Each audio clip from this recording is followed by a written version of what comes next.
gentlemen, I just want to remind you that we actually have an email list and we would love you to join us. If you want to sign up, go to www.thewizardandthepriestess.com and find your sign up button. Join us today. Hello and welcome to The Wizard and the Priestess. I am Nola, my co-host is Matt, and we sit here together as we land and enter the Aquarian age. Today, children, this marks the beginning of the new timeline. Welcome to the new timeline. Pluto has transitioned out of Capricorn and into Aquarius. Pluto can piss off now. It is changing everything. We are about to move heart-centered as a collective. We are about to rise up and land in aligned presence with trust and this new vision that is going to guide us forth. All through interpretive dance, which makes a lot more sense if you're watching this instead of just listening. That wasn't interpretive dance. That was signing to the universe. That's how I dance. Oh, fuck. All right. Well, obviously. So, everyone, I hope you understand the gravity of this moment in time and the power that is within you. So what does this exactly mean? Exactly, I don't know, but it could. Ballpark it. Ballpark. Sort of the last 6 months, we had the full moon over the weekend, and this last 6 months has essentially been bringing up all of that hidden shadow stuff that we've been blocking in Pluto. Eclipse way out there. Season still? No, we're through that now. Oh, okay. Or we're sort of through that now, as of now. Oh. Like we've kind of like all of that energy. Officially, as you're listening to this, we are like, it's sort of like, you know, the air is like. The air is out. Okay. And now we actually can see what was behind that inflatable balloon. Mm-hmm. Because, yeah, you've probably been feeling over the last 6 months like a lot of churning and like lots of different things have been moving up and moving into our awareness. And, yeah, so now it is a huge, there will be a little bit of a shadow. So 2 weeks of like this sort of what's known as the shadow. And it For the next 2 weeks? Yes. So the next 2 weeks we'll feel like the kind of landing in it. Yep. Sort of like when we change seasons and so we we're land still finding in the our season. feet. Yeah. Thing. Okay. But you could feel, you know, over the full moon, you would have felt like the Taurian energy is very stable. That's actually my emotional function. So stable, dig your heels in, stubborn kind of emotional framework. Mm-hmm. Very like chill, like yeah. That's exactly how I would describe it as well. Yeah.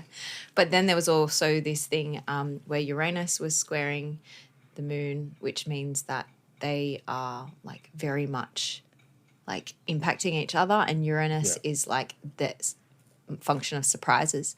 So it's all about like what might happen. So obviously big surprises happened, and here we are landing into this. So I guess the one thing I'd share is that this time now allows you and will allow the collective, because that's what Aquarius is all about, the collective and the humanitarians of the world, and how like we move together as one.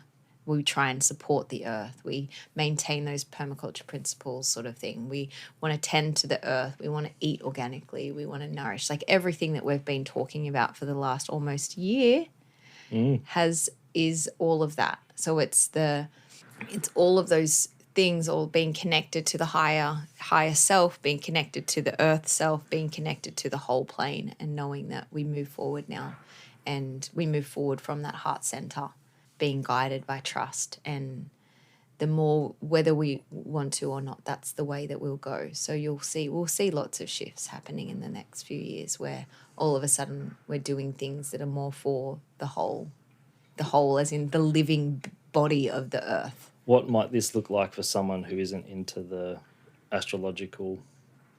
So you might just making decisions based upon what feels good, based upon that heart center.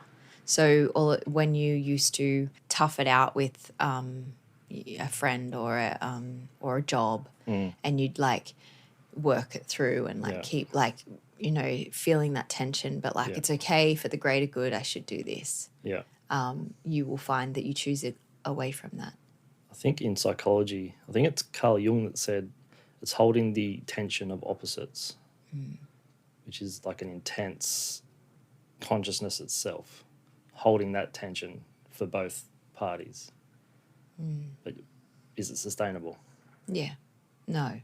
But that's probably what's been happening for the last 6 months. There's been this rearranging. Yeah. And you probably have been doing the rearrangements. Yep. Like, okay, what direction are we going to go? What am I going to do? Where I want to be? How do I want to feel? How do I want to feel? Consciously that keeps coming up. How do I want to feel? Or does this feel good? No. Yes. Keep doing it. No, don't do it anymore. So I think if you aren't even aware, you will unconsciously So that'd create some anxiety, wouldn't it? Potentially.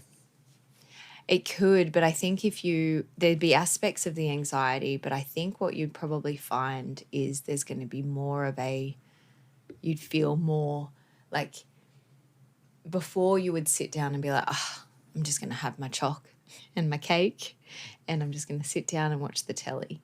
Whereas now you're like, actually, no, I'm going to get up. I'm going to go do that gym workout, or I'm going to go for that walk along the beach. I'm going to go jump in the ocean. I'm not going to not do it. So that choice point has now been reached and you start really taking responsibility for it and you grab the bull. Yep, bulls by the horn. Yeah, something like that. You actually do Grab the bull by the horn. Thank God. That was, yes. That. Already shared that. But yeah, I needed to say it for my own Aquarian Pluto thing.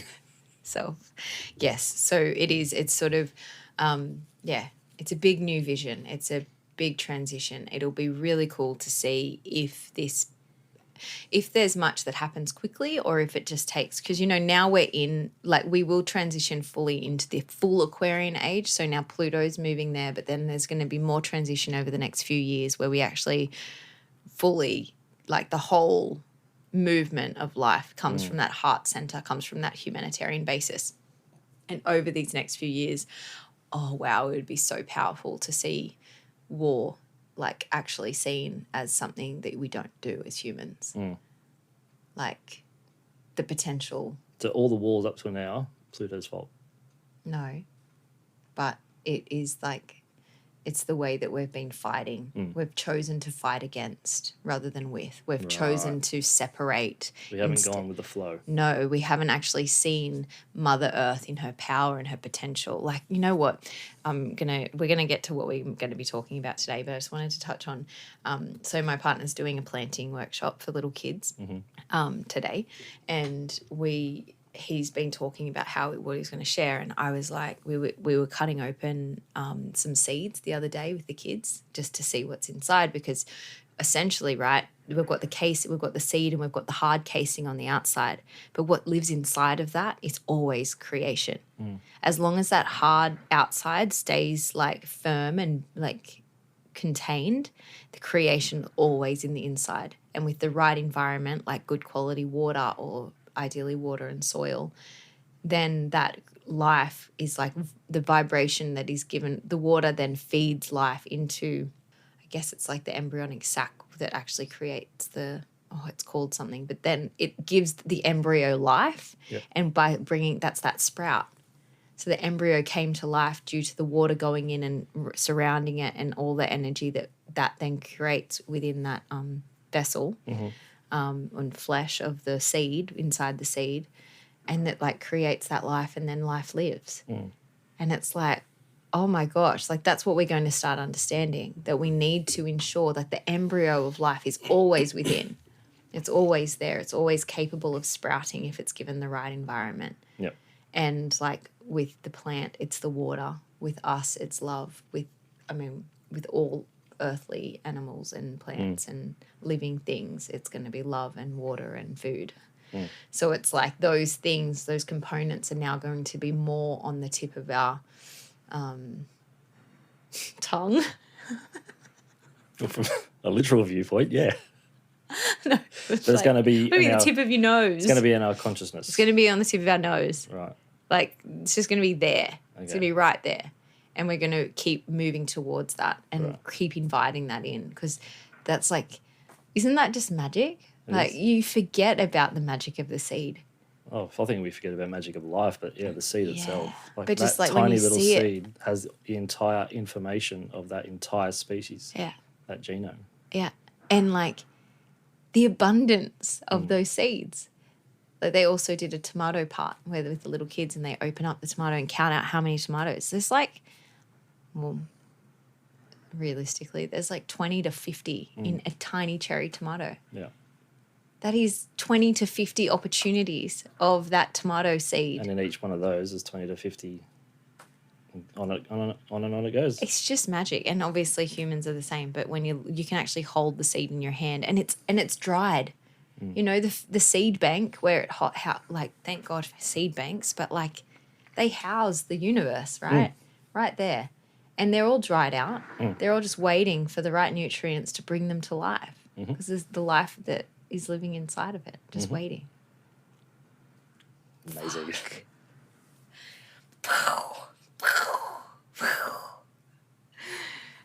But in that moment of choosing life, there's going to be separation. Yeah. And in that moment of choosing life, like you were saying before, there's the potential of not wanting to do that. Oh, right. Like, not wanting to jump. Yeah. And I would say that this age is going to force you to jump. Like, it won't even feel like a force. It doesn't mean that you won't have the anxiety that might come with the jump, or like, you know, you've jumped and you're like, oh, fuck, I'm here. I'm in liminal space. I'm right, like I'm falling or I'm moving through the air. Yeah, I think a lot of people see that as the universe going against them. Oh, when you're falling? Or when you're falling, chosen. when you're transitioning, when you've unconsciously chosen or consciously chosen, because we want everything to work out the way the ego wants it to work out. Yeah. I think a lot of people, they resist that transition period because there's some familiarity in it, for one, but also it's what we're used to. It's comfortable to us. And that change brings upon itself, I think, so much, not only resistance, but a myriad of other stuff. Like, from that, you can come addictions, you can come to depression, anxiety, any other state, just because you're holding resistance against the flow of what is. Yeah. I would say, and once you do let go and allow life to just life, there's no sense of disharmony anymore.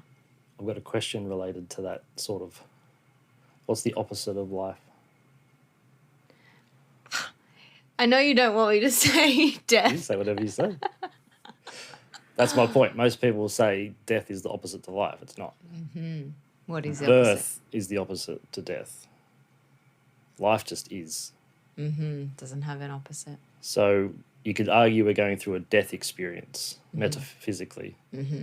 But with the death comes the new life. You can't have life without death, and vice versa. They're two halves of the same circle. Hang on a second. So we can't have life without death, but we can't have death without new life.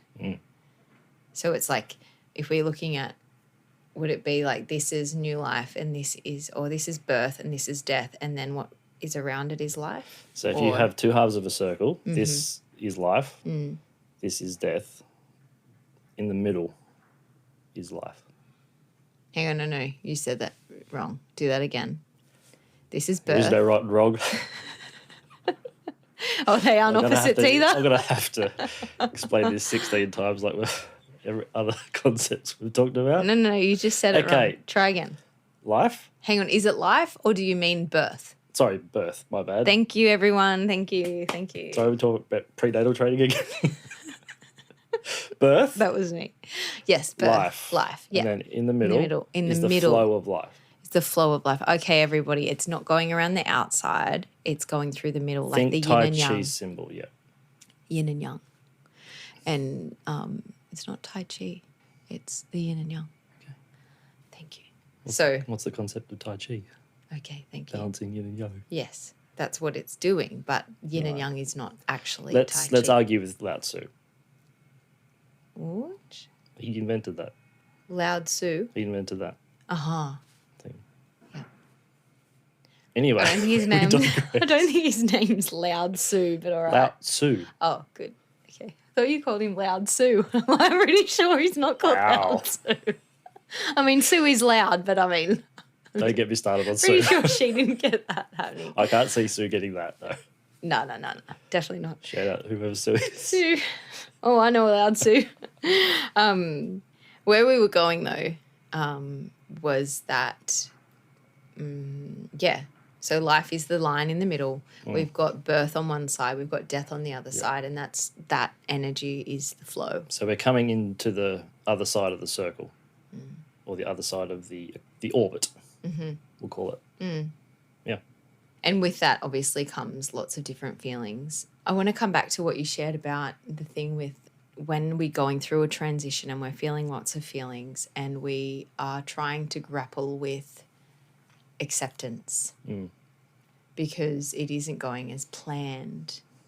What are something that can be like, what's probably one of the most common things you see in clinic or you see in general or for you, whatever aspect that you notice is like a huge, like one of those really big ones that a lot of people they're in the middle of a transition they don't want to be because life isn't going to the plan that they're, what do you see most that they mostly feel?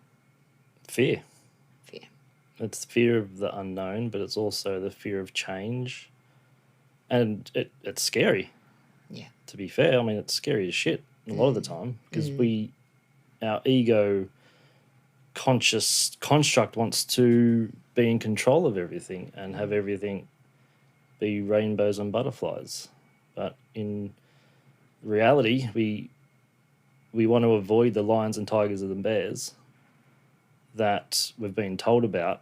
And I think in the unknown, we put the lions, tigers and bears into the unknown. Yeah. And because it's the unknown, there's a lot of fear with that because we've told ourselves that that's where they live, all the wildlife. And when we are at the edge of that, it scares the shit out of us because we don't know what to do because we don't know what's coming. Yet if we can find the space and just sit with what is, and this is a lot easier said than done, but if we can find that space and time to just sit with it and even flirt with the idea of going into that unknown, what that is, what it could look like, and maybe even pick let's just say there's no future per se. Okay. Because once it's tomorrow, we call it today. Yeah. There are only probabilities, as we've discussed. So pick the probability that feels the worst and just sit in it. Yeah. And then, okay, what's the worst case scenario here? Mm-hmm. And it might feel really, I was going to say anxiousing, might feel really anxious. It might create feel anxiety. That sounds better. Yeah. All of those feelings, but once you'll find after a few minutes it's not that scary. Yeah. And some of these emotions that come up in that situation, they're there to move through us, not from us. When they move from us, that's when we get burnt out. That's when we get panic attacks. That's when we fall into depression, all those suboptimal things we don't want to feel. But when we allow it to move through us, it's been and gone. We have that experience and it puts a little kind of coat of armor around us. Yeah. And when it does happen, if it does happen, it's like, oh, okay, it wasn't that bad. But it's a story we tell ourselves all the time. Yeah, and I would just say to add to that, consider that it's not necessarily a coat of armor, but like a sensation of like an energetic, like golden light. That's what I meant, but yeah.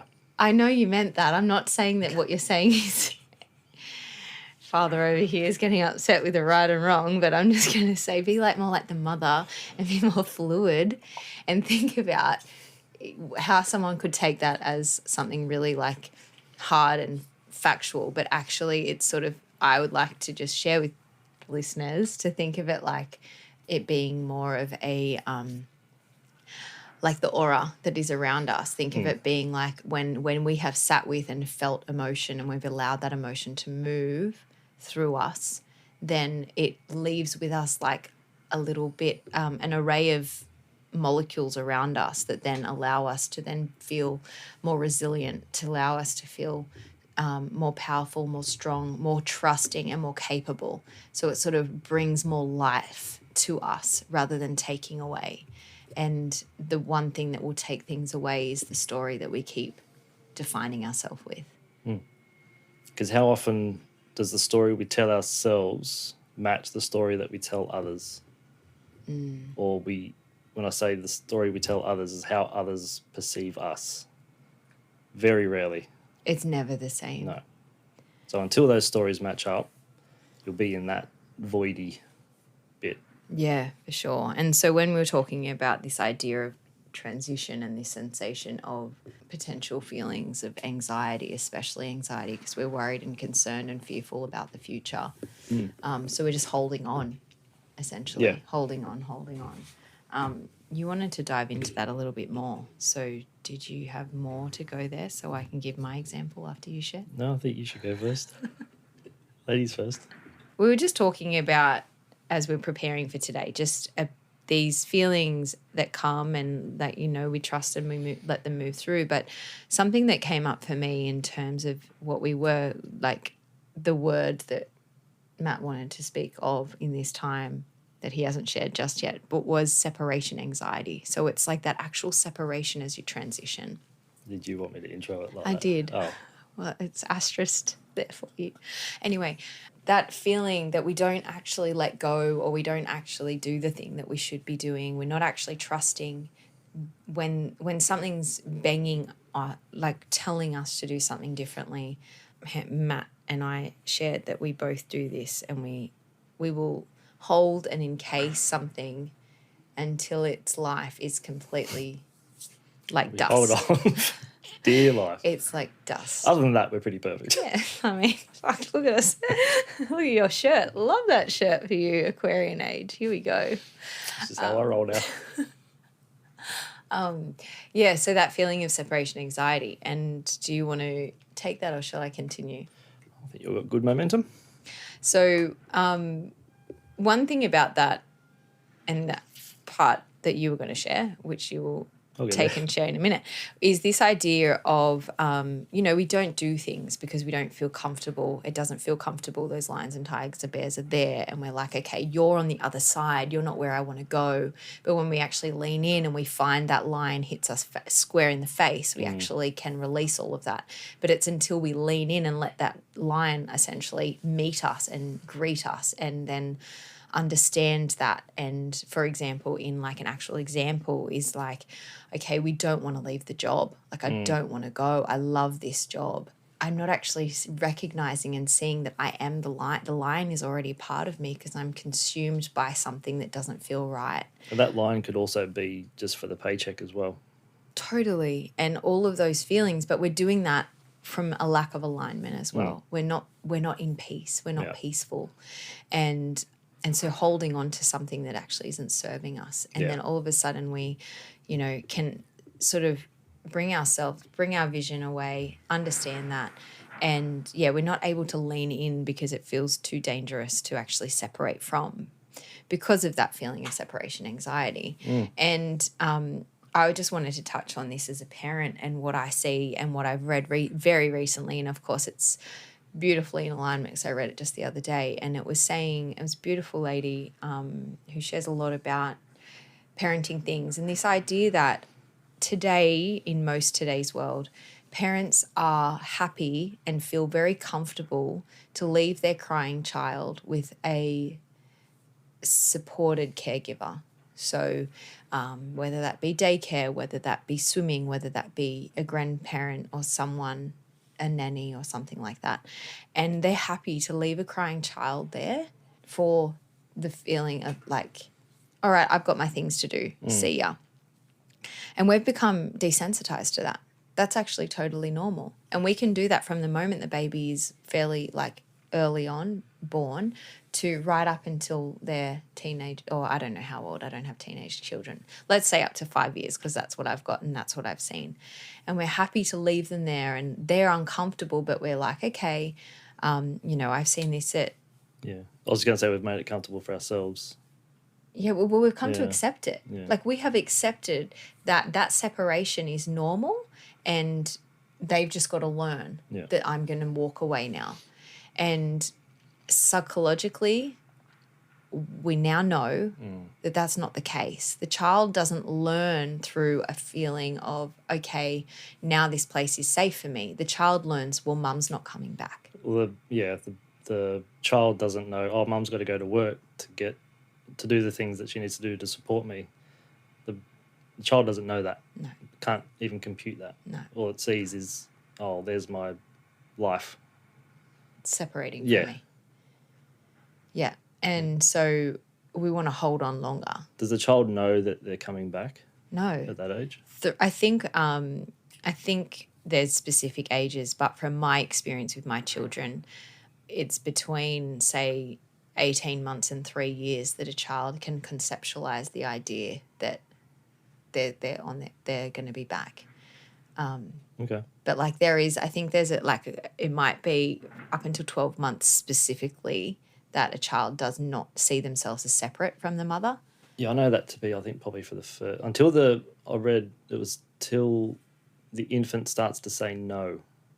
Okay, so that's around 18 months to 2. So that's when they realise the separation. Yeah, right. Yeah. I think, and I mean, there's nuance in that. It's not specifically set. But from what I've seen, like my first child, she was really contented to separate from me for a time. But I would say that was probably trained into her, because there were points in time where I went back to work quite early. However, I only left her with my partner, so that always felt safe.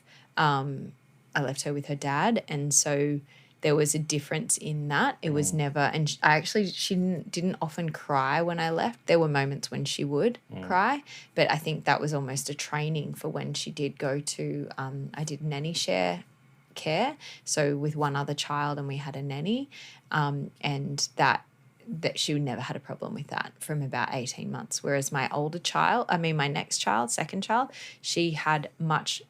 Even now she's 3, and I have she doesn't like to be left without me or her dad, and so there was a time when she was happy for that. She was happy to be left as long as her big sister was there. She was pretty contented, and sometimes she was happy if it was the same space with the same people and she felt comfortable, she could go.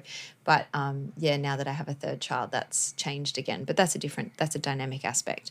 But what I want to bring it back to is this idea that we have been desensitized to this sensation that this child is feeling. So when we have fear, we have no fear around leaving our child for the moment that they're going to be sad whilst we leave them. We feel comfortable with that. But what we don't feel comfortable with, so that's their separation anxiety, the child's separation anxiety. We're comfortable with their separation anxiety. But what we're not comfortable with is letting our young children, 4 and 5, be in the park alone, or be out the front of the house alone. What we're not comfortable with is them exploring on their own. Would you say most parents aren't comfortable with allowing a child to be a child? I mean, absolutely, on so many levels. Like, we don't want them to be loud. Yeah. We don't want them to fight. Personally, I don't want my children fighting each other. We don't want any of that. We don't want them to actually experience any of those things, but they have to experience them to be able to learn what the lion is teaching them and then be able to build that beautiful golden light that gives them resilience and strength. They have to experience it. Now, man, if I could do something to allow my children to find their way and footing and be enough for them that they can gently transition to being bigger sisters, amazing. I would love it. But fortunate or unfortunate, this is the position we're in. and I'm trying to hold space enough for each of them that they don't kill each other, but at the same time they find their way to understand that what they're doing is not okay, and if they're feeling a feeling, they don't hurt each other for that feeling. All those bits and pieces, but it's sort of this. So that's one aspect of like we don't allow kids to be kids. Yeah. We don't allow, like, the hardest part of parenting sometimes is the embarrassment you can feel from others. I don't feel that so often, but I definitely see it in a lot of parents. Like it's a hard thing. It is hard. I mean, I find it hard too if my kid's having a tantrum. The other parents judging you for your child having a Yeah, tantrum. I mean, maybe I don't mind that, but I think that can be for Yeah. sure. But it's more for me. It's like I'm just baby carrying, and then the 3-year-old's running off and upset because I haven't done what she wanted exactly how she wanted, and I know it's just a feeling of disconnect from me, and she wants to be connected and she can't be because there's a baby in front of me, and that's really hard for her. So then I'm grappling with her. She's trying to run away, and then 5-year-old's decided she wants to do something else, and she's upset because she's hungry. So it's, it can be a big time, and then you're sitting there going, okay, how do I get us home, because I need to get us all home now, because the bomb I don't know why is you said you were tired. exploding. I'm fine. I'm not tired at all. But anyway, my point is that I want to come back to this point, that is, we are not comfortable because it's our own separation anxiety, whereas when it's their separation anxiety, we're okay with that. Fine, yeah. And I'm not saying that, we can't, you can't do that. Like, I'm not saying not to. I'm just saying let's look at it from the bigger picture. Are you forcing them to, from a human perspective, like you shared, the lions and tigers and bears, let's say swimming lessons, the lions and tigers and bears are in that pool because my mum's not there. And we're forcing them into the pool. Yeah. Whereas we'll stay in the shit job, or we'll stay in the terrible relationship for longer than we should because we don't want to What's the rip the programming? Band-Aid off. Yeah. And, so But now we're in the new age, so you've got permission. you got permission to just rip the Band-Aid off, Yeah. get out, like Go nuts. go nuts. But it's a really hard thing from a parent perspective. Like, I want them to learn how to swim, and I know it'll take 3 times. It's like I want to teach them how to sleep, and it'll take 3 nights of just separating, forcing that separation. I mean, I can also speak from the experience of being a breastfeeding mother. I got to say just under 2 years with my second child, and she didn't want to stop. She wasn't ready, because toddler, essentially, ideally, we'd breastfeed until they're 3. We could breastfeed them longer than that, but ideally we're breastfeeding them till they're 3. That helps them build that Renmai channel, that connected channel, that held, like, the mother is, I'm safe with the mother. She's one with me. That is the ideal. What's it called? Renmai. It's the channel that runs from the mouth all the way down to the perineum. It's the front, the mother channel, and then the Dumai being the father channel, the one that runs down the back, and create the circle, right? I know that as the microcosmic orbit. So good. It's all one in the same. But yeah, so we have that connection that is it actually takes those years to form. Yeah. So no matter what, no matter how you choose to separate, like how often you have your children, how close in age, how separate you are, it is that thing of like being like, anyway, I digress. I had an experience with my child who didn't want to stop breastfeeding. And there was a point where I was like, I actually cannot continue now. It's depleting both of us, because I'm not able to fill my cup with this. So that was a really big experience, and the best I could do was to hold her in her experience of separation. How far was that into breastfeeding? She was 2. 2, okay. Or just before she was 2. So yeah, it was quite somewhat extended in today's the average being 6 months, but not really in comparative to what I would, what people do and have done before. Sure.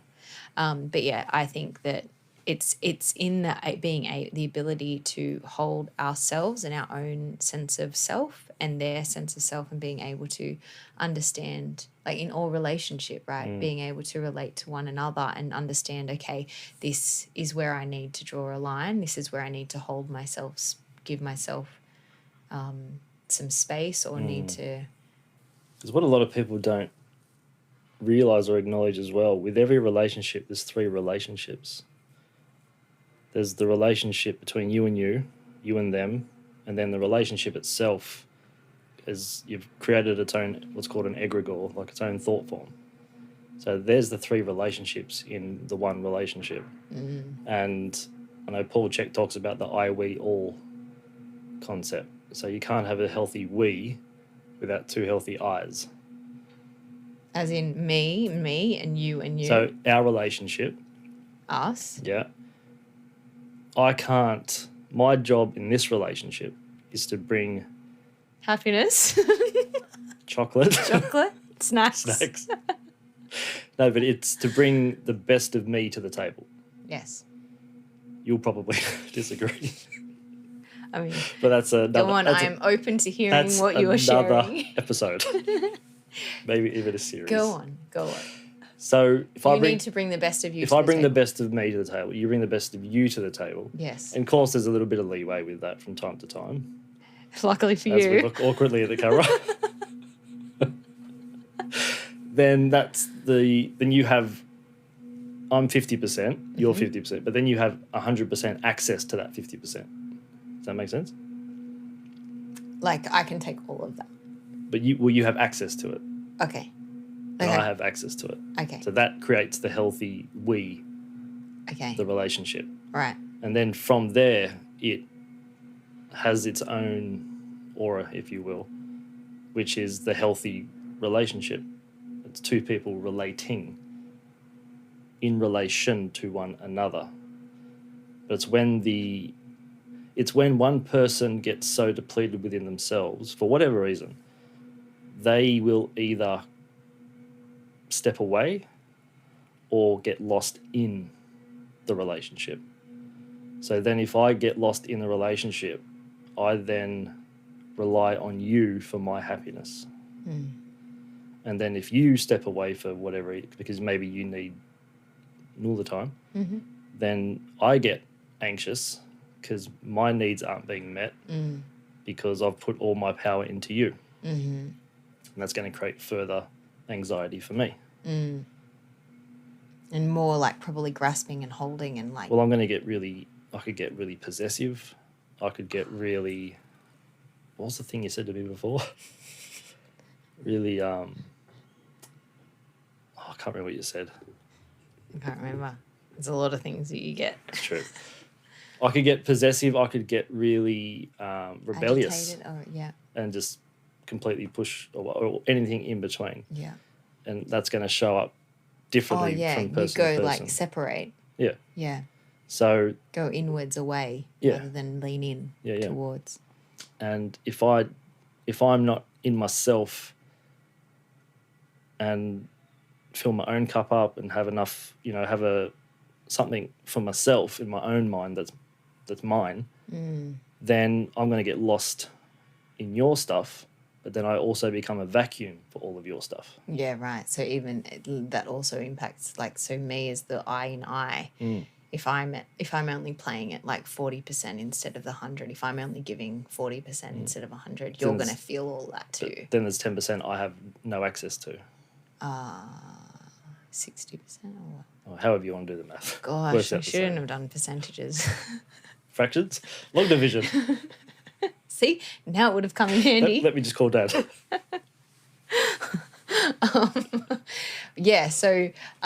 That idea of like me needing to be 100% in me so that you can be 100% in you. So then we have the 50% of 2 of us coming together that create 50% each, that then creates 100% solid friendship relationship, able to relate. Whereas if I allow myself to drop below 100, then I'm taking from that as well. And even if you've dropped, and I sense that you've dropped, I might offer assistance. But then if you're not in you can either back away, no, I'm fine. And then remains depleted. Yeah. Or you might not feel comfortable or safe enough within yourself to then share how you're feeling with me. Yeah. So therefore, we can't come to that. We don't know what that trigger is. We don't know what that emotion is. We don't know what's requested. Yeah. And we don't know what, then I wouldn't know what to say or do Yeah. and act to help Yeah. that. And it is really cool that you say that, because it's something that I learned sort of recently with some work I did with Alex, Portal by Alex, if anyone's interested in checking her out. And we were talking a lot about how in like contractual work, like you write your T's and C's, right? Terms and conditions of this. In friendships and relationships, those T's and C's are kind of just worked out. There's never like a hard line protocol. And So you don't make people sign contracts before they talk to you? well, yes, but other people not often. Touche. But it's sort of, it's that idea of like, okay, what I expect in a friendship or a relationship is this. This is what I'd like from this. Even opening that dialogue has been massive and game changing. And then it's sort of when you do share those things, like, okay, this is what I need. This is what I'd like. This is who I am. And so therefore you get an idea. Okay, well, you're quite intense. You're quite like emotionally just like void, like, I'm not going to get the airy fairy from you. You're going to be pretty straight, It's like, okay, sweet. Now I know what I'm receiving from you. Now, and then I can choose to accept that or not. And then then it's kind of like, okay, the contract can shift either way. Like you might be like, I don't like it when you tell me I have to do the Instagram stuff. Or I can be like, well. I was going to ask you before. Are you talking about me or is this like an example? It's an I feel like it's. I mean, it could be anyone.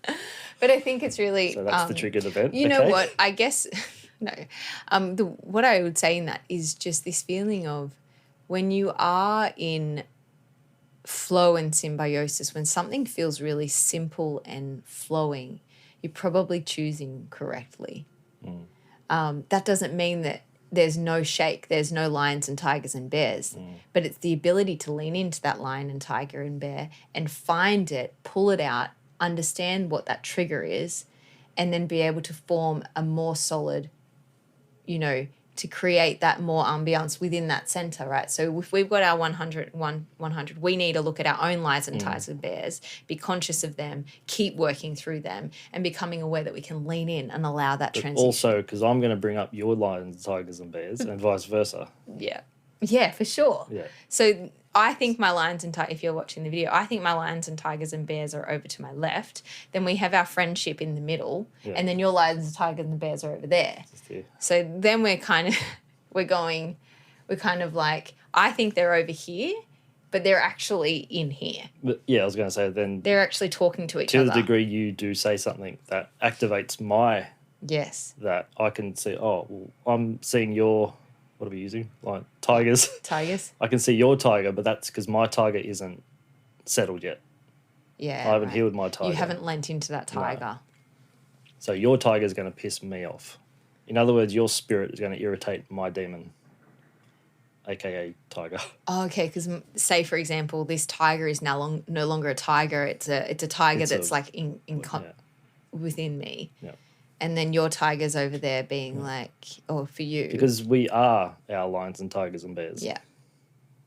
So we've just got to keep bringing them in and so how you can to them. You have a conversation with someone. You might not have ever met them before, but you know exactly what's going on, and it's like you can feel either their trauma or how lovely they are or whatever that is. Yes. Because you're seeing yourself in them. So the actual bi-directional relationship is really, if I can go metaphysical for just a second, is really an illusion. Especially if we all come from intelligent infinity, one consciousness, then consciousness can't consciousness can't experience itself. It needs an I-thou relationship so it can be conscious of. So therefore it creates the illusion of separation.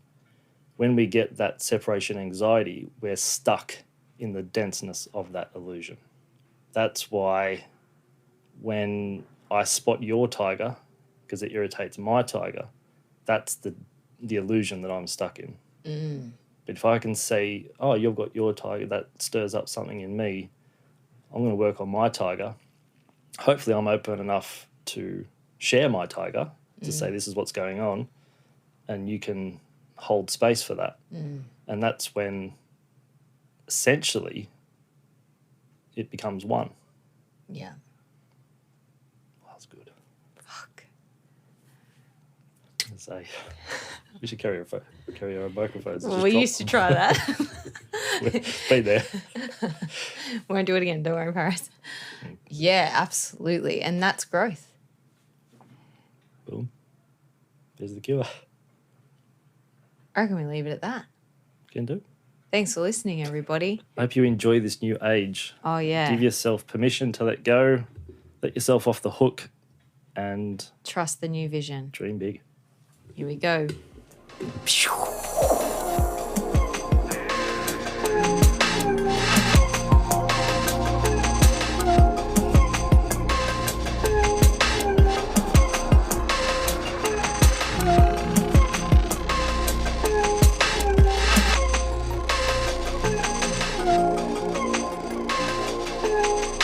You've been listening to The Wizard and the Priestess.